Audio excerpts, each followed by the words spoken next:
Good morning, Mrs. Smith. I'm so glad you could make it today. It seems your son Timmy is having some trouble in my class. He has been placed in school suspension 3 times this semester, and he is now failing. We need to come up with a plan to help Timmy be more successful in school. You're the teacher.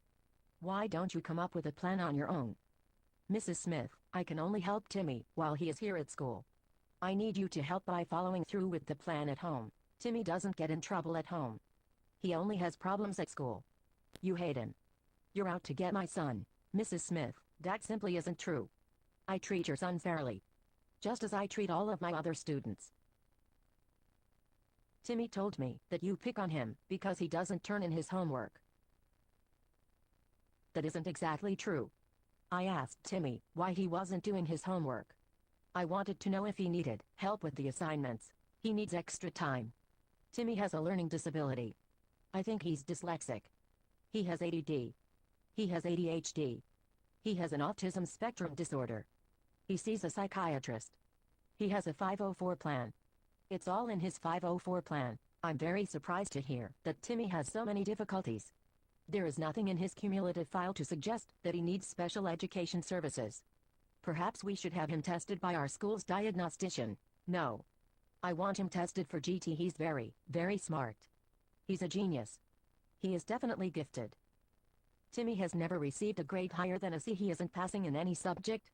He is only reading on a first grade level. He is in 5th grade, and he can barely recognize basic sight words. He's bored. He doesn't do his work because he's a super genius, and he's bored. He needs to be challenged. All right, Mrs. Smith. I will refer Timmy to our gifted and talented specialist for testing. In the meantime, what can we do to help Timmy bring his grades up? I want you to tutor him.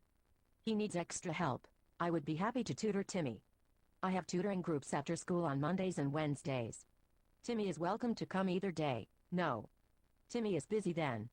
He plays soccer, and football, and baseball, and basketball, and he is on the swim team and the tennis team, and he rides horses competitively. Perhaps it would be best if Timmy gave up some of his after-school activities until he brings his grades up. After all, what is more important? Playing sports or passing the 5th grade? Why, oh, you don't understand. Timmy plays select soccer. He's good. He's really, really good. He had his picture in the paper. I have the clipping in my purse, if you want to see it. Well then, perhaps I could tutor Timmy during recess. He could stay in with me 1 or 2 days a week, until his grades improve. No, no. Timmy has to go outside. He has to play with his friends. If he doesn't play outside, he has panic attacks. It's all in his 504 plan. Did you read it?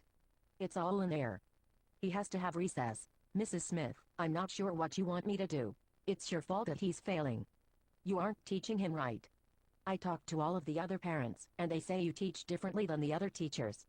If you taught the way they teach, he would be passing. I'm very surprised to hear that.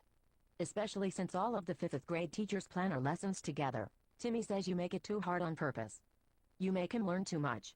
Mrs. Smith, I teach the curriculum given to me by the state.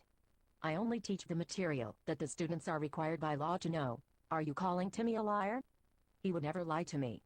If he says you are making it too hard, then it's true. He always tells the truth. You're the liar, liar. It seems that our conference is not being very productive, Mrs. Smith.